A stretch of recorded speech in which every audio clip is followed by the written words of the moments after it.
Hey, what's up, guys? Welcome to the Lowdown episode number 4. Ray, thanks for being here.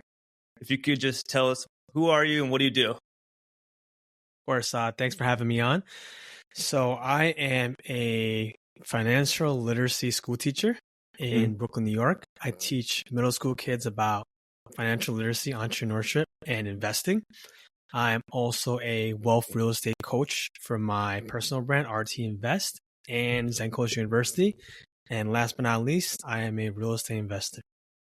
So obviously you're a huge advocate for financial literacy and wealth building. Is this a mindset you've always had? So I'm going to take you all the way back. So I am a first generation American. My parents were born in Vietnam. They immigrated here in the early 1980s. So growing up, my parents literally did everything they could to provide for my sister and I. They came here with no education, barely any English, and no money. And they just worked really, really hard. So my whole life, I knew or thought that I'd be in finance. I remember when I was young, my dad would get the New York Times delivered to the door, and we would go right to the finance section, and we would look at his stocks. I didn't know much, but I knew that if the stocks went up, my dad was happy. If the stocks went down, my dad was mad. So naturally, when I went to college, I majored in financial economics, and I just always wanted to work in the middle of the city, New York City, wearing a fancy suit, big giant office, and I got that dream. So I was hired into structured finance at Ernst & Young, one of the big four accounting firms in the middle of Times Square. In the first year, I knew it wasn't for me. I knew that I couldn't see myself doing this for 40 years. I felt like I wasn't really making an impact in people's lives. So I didn't know what to do, so I just stayed at the job until New Year's Eve 2010 when I ran into a college friend. He was a teacher. He was happy. He made enough money to buy a place in Manhattan, which is a very major accomplishment. And last but not least, I mean, again, he was happy. I just thought to myself, I want to be happy. So I decided that I want to quit my job to become a teacher. And to be completely honest with you, I never really considered becoming a teacher, even though I enjoy working with kids, because I remember growing up seeing, the way my teachers dressed, the cars they drove, like they didn't make enough money. And I felt like I always needed to make as much money as I could. But at that point in my early adult life, I just knew I wasn't happy. So I wanted to do something different. So I made the decision to quit my corporate job to go back to grad school, become a teacher. Less than a month after I made that decision, I remember my parents asked my sister and I to come to the living room one day. And they broke the news that my dad was diagnosed with stage 4 lung cancer. He was given 6 months to live. In that moment, I questioned everything I learned growing up. I was told to do well in school, get good grades, graduate from college, get a good job, get married, have kids, buy a house, and retire in your 60s. My dad never smoked a day in his life. Did everything right. And this happened. So it was really, to me, my dad was Superman. And how could Superman get something like this, a terminal disease, terminal cancer? So, I went down a rabbit hole. I was like, I can't live my life like this. I can't work for 40 years. I want to be able to get financial independence earlier. So I listened to podcasts. I read books. One of the books, first books I read was Rich Dad, Poor Dad. And I just changed my mindset on how to build wealth, assets versus liabilities. And most importantly, I realized that not only do I have to educate myself, but I also need to educate others. Others being family and friends, people older, people younger than me, especially my students. It's never too early to learn about financial literacy and investing. And that's really what my main goal is, to be able to educate and inspire others to build that freedom, that wealth, and that time to do what you want whenever you want. Well, I'm sorry you had to go through that with your father. That's something my family had to go through as well. My mom, my grandmother, she was a huge saver. And so for the longest time, she's always like, when I get to this age, when I get to this number, whatever, I'm going to do this and finally live my life and travel and all that stuff. And finally, one day she got breast cancer. She didn't have much long to live, honestly, and she declined very quickly and she passed away. And so that's something that I learned from a very early age and my mom has instilled into me, is that You obviously got to do all these things early on because you never know. Obviously, nothing's guaranteed tomorrow. I really love that you became a teacher. I feel like teaching, and I'm a nurse. And so I feel like teachers and nurses, there's a lot of parallel in between both.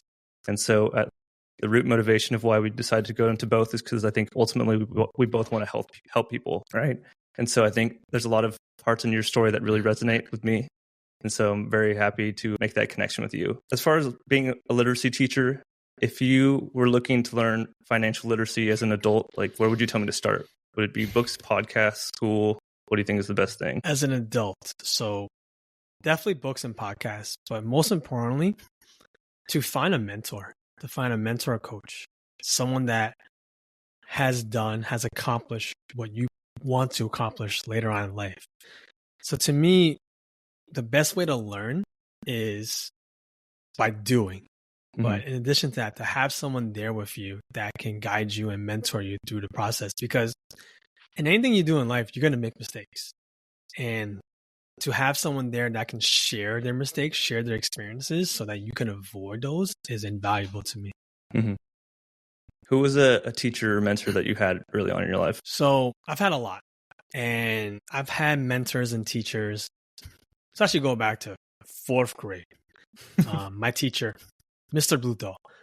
And so he didn't help me with financial literacy, but, math was always very natural to me. And ELA reading didn't come as quickly. Maybe because I probably should have read more books when I was younger. And I just preferred to, go out and play sports and things like that. But he really raised my scores with reading in English. And I remember always doubting myself until I met him. He just he had a way of motivating and pushing me to be able to get me to that next level. And I remember that because 4th grade, I was 9 years old. I'm 39 now. That's 30 years later that I still remember his name. Still remember how he looks. And I'm not sure if he's around anymore, but I hope to have that impact on my students in the future where they can look back and say, hey, Mr. Tran, X amount of years ago was a person that told me to invest in assets. Told me to, if I'm going to put my money in a bank, don't put it in a piggy bank. Don't put it in a regular bank account, put it in a high yield savings account. Or, ideally they'd be like, Mr. Tran's the person that told me to invest in the stock market, told me to invest in real estate, things that will grow and you can make money in your sleep. So that's kind of my hope and the impact that I can make. Mm-hmm. What are some of I know you mentioned briefly just about like maybe a high yield savings account and investing in other Roth. What are some other things that you teach your middle school students? Just like some actionable steps. So I have the pleasure of having it for 3 years, for 6th, 7th, 8th grade. And the goal in those 3 years is to make them self-sufficient. Mm-hmm. So in 6th grade, we learn about basic concepts, what a bank account is, understanding a budget. And most important thing we do in 6th grade, we start the stock market game. So kids break up into groups. They have $100,000 to invest in the stock market, whether it be stocks, bonds, or mutual funds. And it's a competition that goes on all year round. It's sponsored by the SIPA Foundation. And to be fully honest, a lot of it goes over their head. Mm-hmm. And I always tell them that, I would argue, take it to my grave, that this is the most important class that you'll take in this school. And most adults, teachers that you look up to, do not understand this. So it's okay if you don't. But if you're able to absorb a little bit and learn slowly, that's perfectly, that's fine, right? Because over the next 3 years, you'll be able to gain more knowledge. And then in 7th grade, we do a program called Virtual Enterprise, which is a worldwide program where kids learn how to start their own virtual business. So they do 5 departments. They cover topics like marketing, administration, human resources, accounting, finance, and graphic design. And in 8th grade, they do their resumes. They do interviews for positions like CEO, CFO, VPs of each department, and they go run their business. So the goal is for them to be fully self-sufficient. So in 6th grade, they like to say I'm really mean because when they ask me how to do something, I had to tell them to Google it. I tell them to YouTube it. I tell them that Google and YouTube are much smarter than me, and I'm giving you an assignment. I give you some steps and you could figure out the rest. So I'm not going to lie. A lot of students don't like that because they come from elementary school where they're literally holding your hand and you're in the same classroom the whole time. But for me, it's kind of a long run game where by 8th grade, they're running their own company. They're running their own weekly status meetings. They're doing payroll every 2 weeks. They're creating their website, their logos. They're doing business pitch competitions. And for me, I'm there physically, but the goal is for me to not be needed. And I guess one thing I share is last year, my son was born in December, and I was out for 6 weeks. And I was kind of a little nervous because I was like, this is like really when they start their company. But at the same time, it forced them to learn to fend for themselves. And, I got emails from them saying, hey, Bobby isn't doing this, Jenny isn't doing that. But I was like, all right, so what are you going to do about it? HR department is in charge of figuring out personnel issues. And you as CEO, like, how are you going to handle that? And it was a little rough, but by the end of the year, they said that actually really was a big turning point to realize the opportunity they had to be able to have classmates and be leaders for them and to be able to figure out how to get themselves out of difficult situations. That's amazing. I think that sounds way more valuable than any kind of class or schooling I got, honestly, from elementary, high school, or anything like that. Why do you think there isn't more of an emphasis on teaching wealth building or financial literacy at like all academic levels? Like this is obviously something very important. And you said yourself that most adults don't even know this stuff. So why don't you think that the government just hammers this into everyone? I think that we're just trained to be able to teach for tests. Will that be a math test, history test, like statewide tests, city tests, and that's really the bottom line in most schools. The other things are seen as electives and seen as luxuries versus necessities. So when I made the switch of teaching regular core math to teaching this, I realized that this was an opportunity to tap into something completely different, something that I have a personal passion for, but most importantly, like I said, it's a platform, an opportunity to be able to make a difference in a completely different way that's real life applicable. One of the most popular questions that kids give is, when do I need this in real life? When do I need the quadratic equation or Pythagorean theorem in real life? I was like, you'll need it when you take the test on that topic. Mm-hmm. And that's pretty much it. Mm-hmm. And so I'm not going to lie to them. And I tell them that, learning about investing, learning about the stock market, learning about real estate, that's real life applicable. Those are things that you can right now bring home to your parents and loved ones and have a conversation with them about it. I'm actually a big proponent of renting primary residence, especially in a high cost of living city. And, kids would be like, oh yeah, my mom bought a house. Like she disagrees with you. So I was like, okay, go back to your parents, give me the numbers, tell me when she bought it, how long ago she bought it, how much she paid, all that stuff. We'll run analysis. And we actually did a renting versus buying analysis for that particular property. And so to be able to go home, like imagine you have a daughter that's 11 years old and they say that their teacher taught them about buying versus renting homes. And I was like, wow, that's pretty cool. Or they say, hey, mom, dad, the iPhone's coming out. I think you should buy that stock. I'm like, you know what a stock is? Mm-hmm. So to have those types of conversations is really invaluable. In addition, in my school, we have a lot of immigrants. So a lot of first generation Americans. So most immigrants come here with the working hard and saving mentality. And as you know, saving doesn't really get you where you need to be in terms of building wealth. It's really to be able to get that knowledge and investing your money to really build that generational wealth. What are some things that you think are effective from changing your mindset from a scarcity mindset, which is kind of like save, into having more of an abundant mindset where you think, obviously, the good thing is to invest and have all this money to do other things, and just knowing that money is a tool. You hear my son crying in the background? Yeah. Number one fan. Yes, sir. So I would say that mindset is the most important thing in the world. I didn't think so because, when I joined St. Coast University, the real estate community, my coach Calvin was like, all right, let's talk about mindset today. I said, no, I want some strategies. I want some real estate talk. He's like, okay. And then halfway through the year, I was like, all right, Calvin, let's talk about mindset. He just laughed, burst out laughing because he was like, yeah, I've been telling you this, bro. But for me, the mindset shifts when you spend time with a different type of person, a different type of people. They say you're the average of the 5 people you spend most of your time with. And I truly believe that, because if you're around people that are constantly complaining and playing the victim card, you'll probably feel that way as well. But if you're around people that will talk about the negatives that they're going through, the life circumstances, but they'll be like, I can choose to take that and do something about it. I can choose to improve this aspect of life. A lot of people complain about their jobs.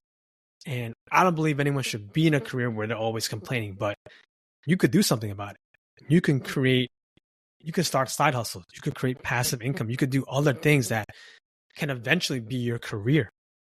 I feel that every day we wake up and most people need a paycheck to live. Why not have fun while still getting paid? Mm-hmm. Why not be able to take your passion and make that a career, or whether it be as a W-2 job or starting your own businesses? We'll definitely get back to Zen Coast in a few moments, but I just want to go back to the financial literacy stuff. So what are some of the biggest things that you teach people as far as just like, if I was new, I know you mentioned books and podcasts, but what are some actionable things that you can do to become better? Like if I didn't know anything about financial literacy. I would say first and foremost, track your expenses. A lot of people don't track their expenses because they're afraid of knowing what they spend, how much they spend, what they spend on. I've been tracking my expenses since 2008 on Microsoft Excel. And for me, seeing what I spend my money on, being able to know what my gap is between my income and expenses really changed like my mindset. Because if I see that I make $4,000 a month, I spend $5,000, I'm literally losing net worth every single month. Mm-hmm. Or if I'm making $3,000, I spend $2,700, I'm saving $300 a month. Will that get me to where I need to be? And the answer is no. So for most of my adult life, especially when I become a teacher, I actually didn't focus on lowering my spending. I just focused on increasing my income. And at that point, single, no kids. And also I came from corporate, so I knew I had to make that up. So what I did was I did a lot of private tutoring. I coached basketball. I was able to, one of the luxuries as a teacher is we get out 2-3 o'clock. We work 180 days in a year. And a lot of my teacher friends will complain that they don't make enough money, that they live in paycheck to paycheck. So I asked them, what do you do after work? And they say, I just sit down, watch TV, I was like, all right, like, what do you do in the summers? I go to the beach every day. To me, if you're going to complain about not making enough money or not having enough or the government not paying you enough, we have opportunities, especially as teachers, to use our time to make more active income, which later on, I realized I need to focus on passive income streams with my active income. If I never pushed myself in terms of active income, I wouldn't be where I am today. When you first started doing all this stuff, did you start investing just in like index funds, or did you do more of the real estate stuff? What did you focus on first? So I definitely focused on the stock market. Mm-hmm. When I started, I would invest in companies that I knew. And I'd even dabbled in day trading. And what I realized was probably 1% of day traders are successful. I have a full-time W-2 job. How can I expect to make money and do well? And in addition to that, it was extremely stressful. I would look at my accounts and the feeling I would get if I were to lose a large sum of money, which is much worse than the feeling I would get in terms of happiness when I make X amount of money. So to me, it just affected my daily mood, so it wasn't worth it. So what I did was I just bought index funds. Instead of buying 1 or 2 companies, I could invest in hundreds of companies where it's more diversified, less stress, most importantly. And I was able to build my stock portfolios to a good amount of money. And what I didn't realize until later on was that, you can actually leverage your taxable brokerage account in a security-backed line of credit to be able to invest in real estate. So when I realized that, I was able to really scale because I was actually kind of afraid. I was like, I invested all this money in stock market. I'm going to have to sell it, pay these capital gains tax. But I didn't have to because I was able to move my money into Schwab.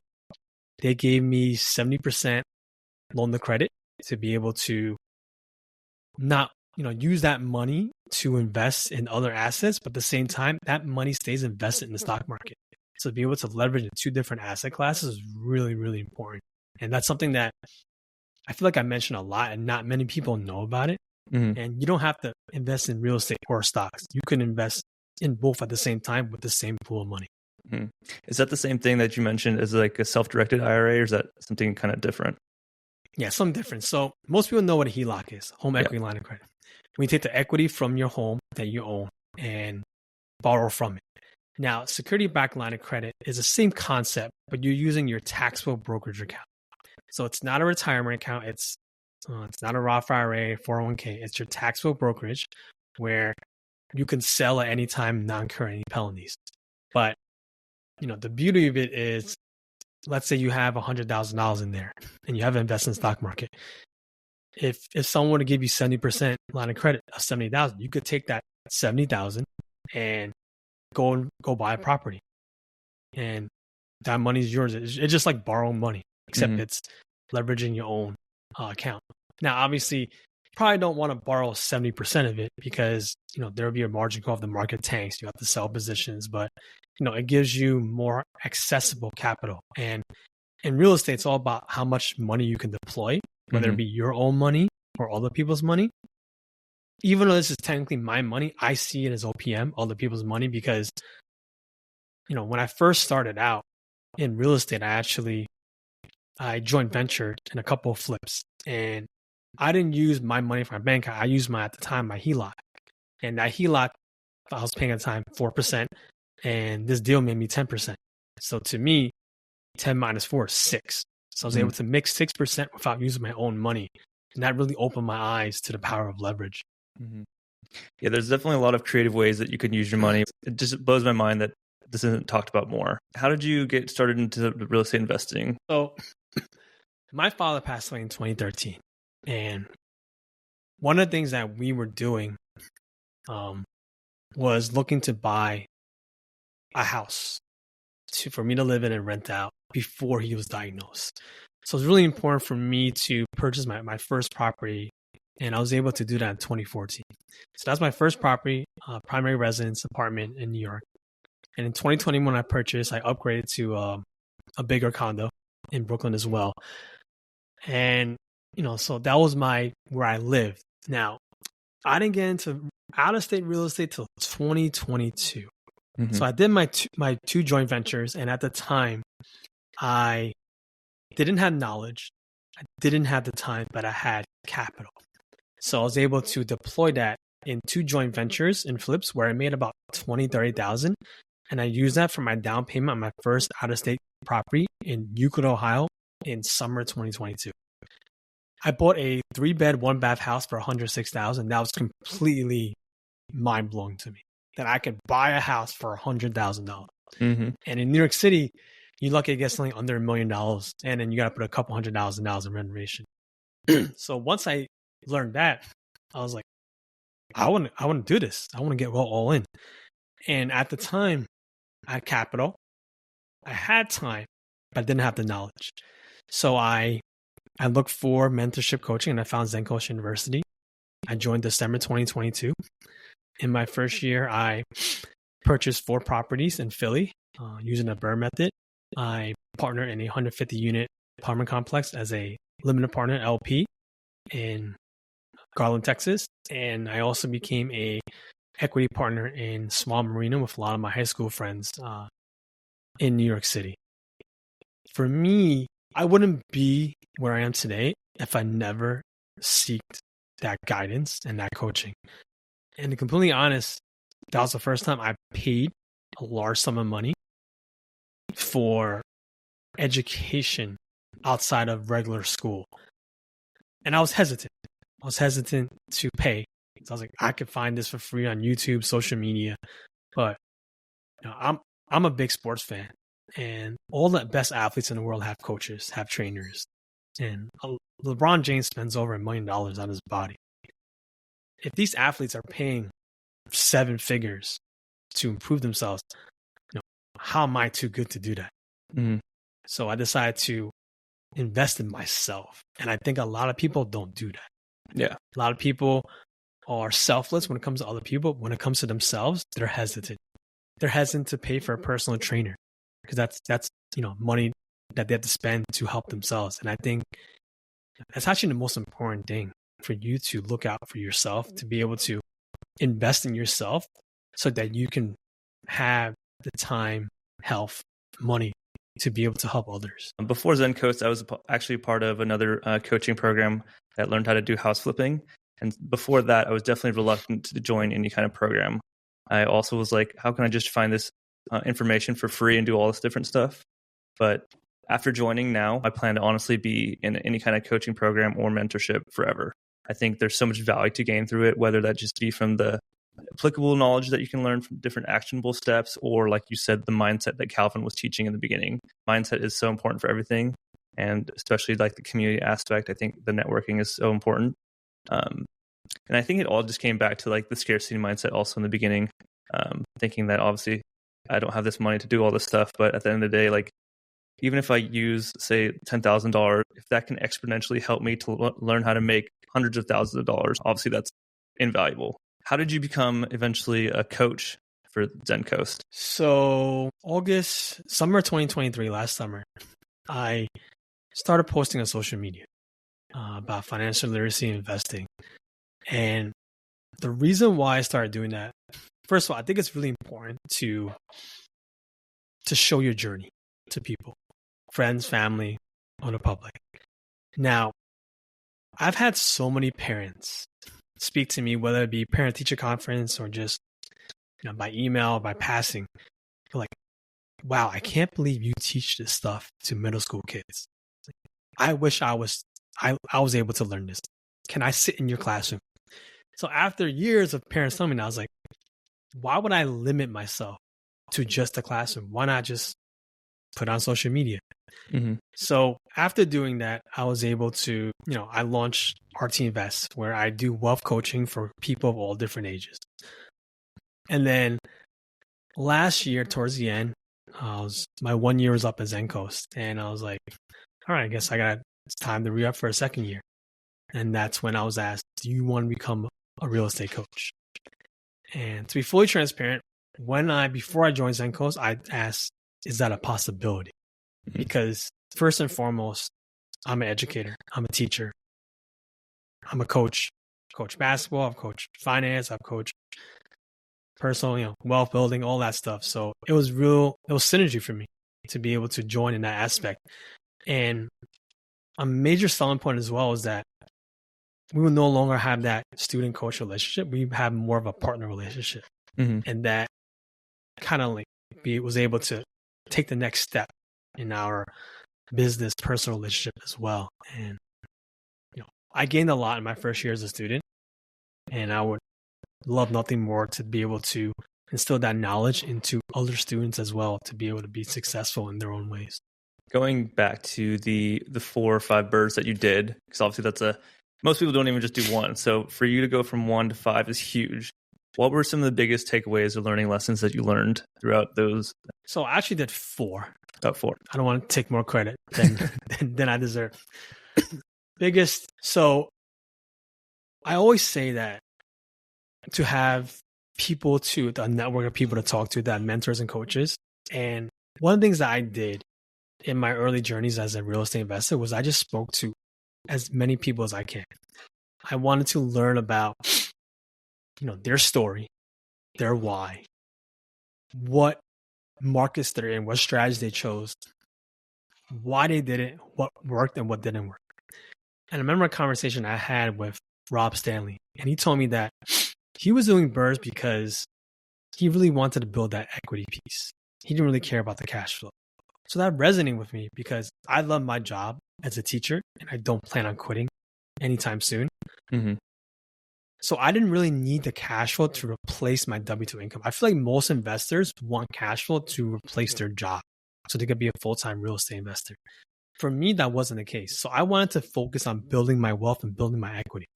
And Burrs gave us the opportunity to get that force appreciation, that equity up front. And that was really appealing to me. And of course, being able to recycle your money was something that sounded great.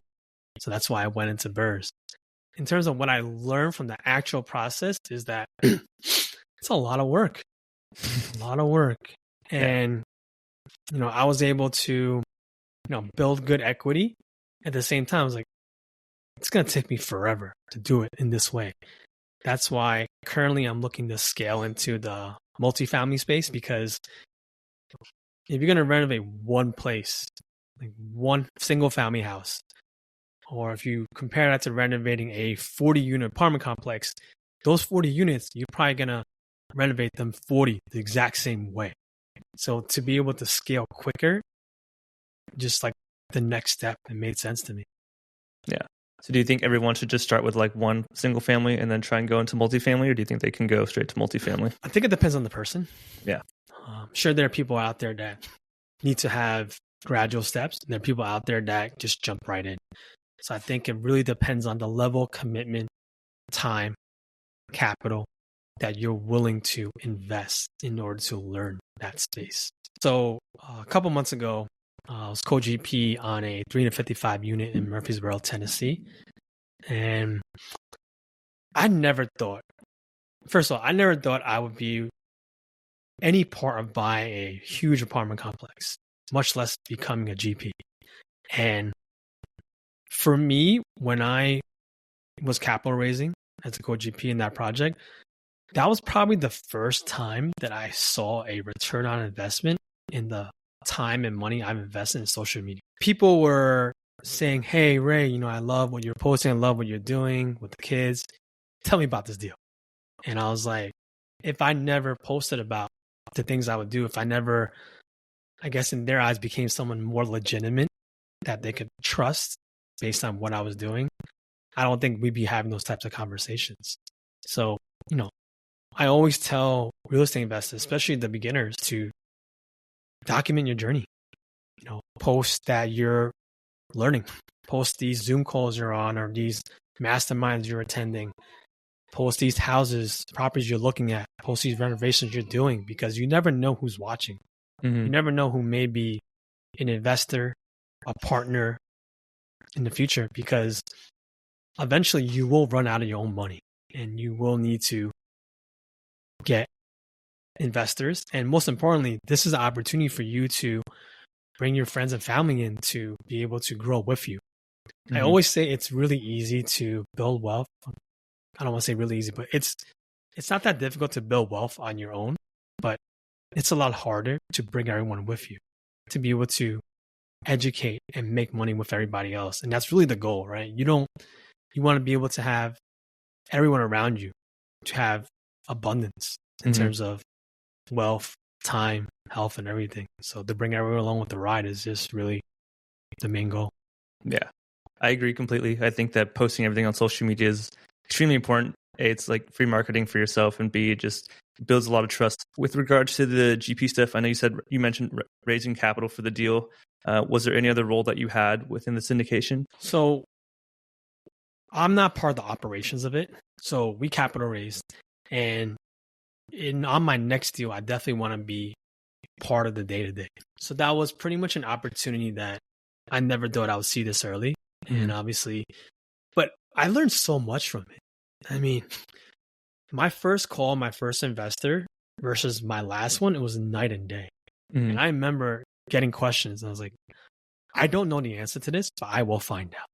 And eventually, as I had more and more calls and interactions with people, I was able to increase all this knowledge, all these answers, and just be able to be able to answer as much as I can. But as you know, you're always learning. And one of the things that I learned that process is that many people have pain points when it comes to investing. And if you're able to acknowledge your own pain points in your own journey, that gives a lot of people comfort in you being humble, you being able to share the mistakes that you made.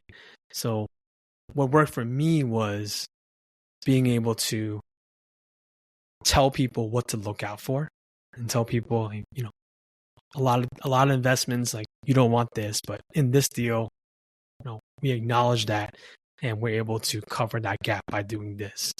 And, just giving them that education, telling them, hey, not only are you going to be an investor, but this is also education for you. I'll walk you through the whole process. I'll keep you updated.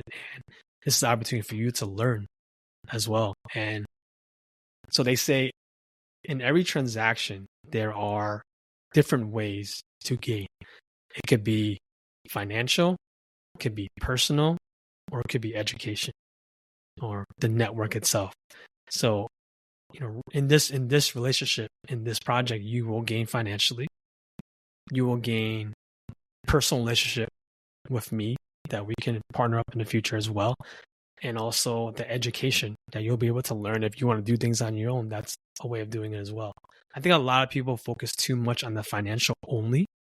For me, I can make less financially, but if I'm able to build that relationship and or gain education process, that's much more important for me because that'll mean a lot more in the long run than a couple extra bucks. Yeah, I agree. I think relationships in real estate are the most important thing. And I never want to have it be one transaction with anyone. Like, I would love to just obviously keep building relationships, keep growing, and keep doing deals together forever. How did you get into the marina in Brooklyn? How did you invest into that? That sounds extremely interesting and something I've never heard of. So to be completely honest, I'm in it because of FOMO, fear of missing out, something that blows up. One of my close friends from high school, he bought a marina from somebody. At the time, had a couple of boats. The dock was kind of messed up, and he was like, I want to do something big with this. So partnered with a couple other friends from high school, and we renovated the whole space. We currently have 4 houseboats for rent. We have an event space, and we're renting out jet skis and kayaks. To be fully transparent, we just kind of like launched in the last month. And there's a lot of money that was put in and still putting in, but it's something that, like you said, I think it's very unique. People that be able to rent a boat or be able to be in a marina type of space. Like, people love being around the water. So they'll host events. We've had people host their birthdays, DJs come in, music videos, like rappers come in and do photo shoots and video shoots. And I think it's a really versatile space. And for me, it was my first step into short-term rentals. Being able to have them rented out for a couple of days. It got more challenging because over the last year or two, they kind of banned Airbnb in New York City. So that made it more challenging. So we have to do private listings. But when something like that happens, it forces you to be more creative, force you to think of other ways to be able to promote, market yourself. So because of that, we've had to work hard and be more creative in getting our name out there. Knowing what you know now, obviously you invest in index funds, you invest in real estate, you've done this marina thing. Do you think it's important to diversify early, or do you think if you could start all over again, do you think you should just go all in on one, at least initially? So I think a lot of people say if they could start all over again, they would do things a different way. I love my journey. I love my path, and I love the way that things have worked out. So I personally wouldn't change anything that I did. If I were to talk to someone else, I would say to first figure out your risk tolerance, figure out whether you want to be a passive or active investor, and then we'll be able to kind of gauge. So if you have low risk tolerance, if you want to be passive, index funds is probably where you want to be. You want to get into real estate with that passive, low risk mindset. Maybe you just want to do joint ventures. Maybe you want to be in equity. LPs. Yeah, LPs. Yeah. Maybe you want to be a debt investor where you lend out private money. If you're more risky and you want to be active, then doors are wide open for real estate and endless options out there. Yeah. This all sounds like you're extremely busy with all your time. How do you find balance for your family, your newborn son, teaching, and all the various forms of investing you're involved with? First off, my wife's amazing. She's also a teacher. She's currently a stay-at-home mom. And trust me, her job is way harder than mine. So she can't get paid enough for what she does, and she's amazing at it. I would say my calendar is my life. Mm-hmm. So to be able to open up my calendar for meetings and calls for certain things only on certain days and times was really be able to help me manage my time. My teaching job, to be perfectly honest, I don't want to use the word easy, but it allows me a lot of flexibility. Mm-hmm. Even when I'm at school, if I don't have students in front of me, I'm able to have some free time to do other things. When I get out of work, I get out at 2-3 o'clock, depending on the day, and that's a lot earlier than most people. I'm able to do work as well. And also, I have my whole summer off. So summer is like a time to really grind down and really get into other things that I may have pushed aside because I was still, I was teaching during the school year. Mm-hmm. So I think the most important thing is to be efficient with your time. Yeah. You can do this. Somebody could do the same thing in 2 hours that someone else takes 8 hours to do. And to learn to really zone in and be efficient when you're actually, sitting down and working on what you're doing. Yeah, time blocking is definitely something I'm trying to incorporate into my life also. My calendar, like you said, has become very important to me. So I think that's amazing that you do that. What's next for you in your real estate career? Do you have any upcoming projects or goals that you're excited about to finish off 2024? So currently I am partnered on a flip in Philly, Pennsylvania area. That's ongoing. Always looking for deals. Right now, I'm really educating myself more on the multifamily syndication.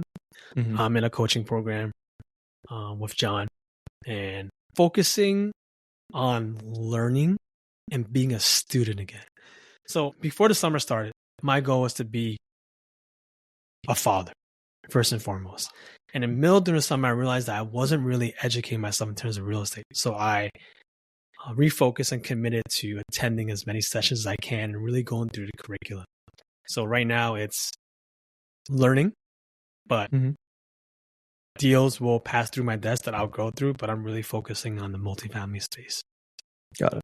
Amazing. Nearing the end of the podcast now. So what's your favorite podcast or book? My favorite podcast has nothing to do with real estate. Mm-hmm. My favorite podcast is Laker Film Room, Laker Nation. Okay. I'm a big sports fan, huge Kobe Bryant fan, and I literally try to watch and read every single article about the Lakers. Can't really explain why, but that's what I listen to for the most part. I actually just finished Family First Entrepreneur mm-hmm. by Steve Chu. That's a book I just finished. And it's actually a book that I bought before my son was born. I just never got around to reading it. And I just made a goal for myself the last 2 weeks to finish that. And it's important to me because I feel like most people will sacrifice things like family to be able to be successful in their business or job. And I truly believe that there are ways you can do both. You may have to sacrifice a little bit in one or the other, but for me as a new father, I've been waiting a long time to become a father. I'm 39 years old. My son was born when I was 38. And I thought I'd be married with kids in my mid-20s, to be honest. So for me, I didn't want to mess it up.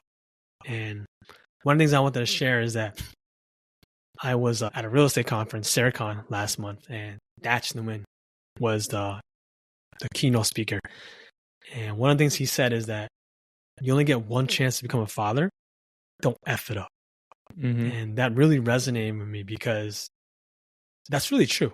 They're not going to remember the lavish vacations or the expensive gifts. They're going to remember if you were there for their first soccer game, their first play, whether you were there for, to take them to practice or their friend's birthday. You could be amazing at 99% of the things that you do. This goes to all aspects of life, your business, your relationship. You could be amazing at 99% of things, but that 1% people will remember. You could have a great property everything's amazing, but you could have a leaking faucet in the bathroom that kept them up all night. And they're going to remember that for their Airbnb review, that they were up all night because of that leaking faucet, even though 99% of things are great. So to be able to focus on, being as 100% as possible and to be there for everyone around you was, especially my son and my wife, something that I really wanted to value. That's amazing. Family's everything to me. So really appreciate you for sharing that. Thank you so much for tuning in and sharing all your amazing knowledge and points that you shared today.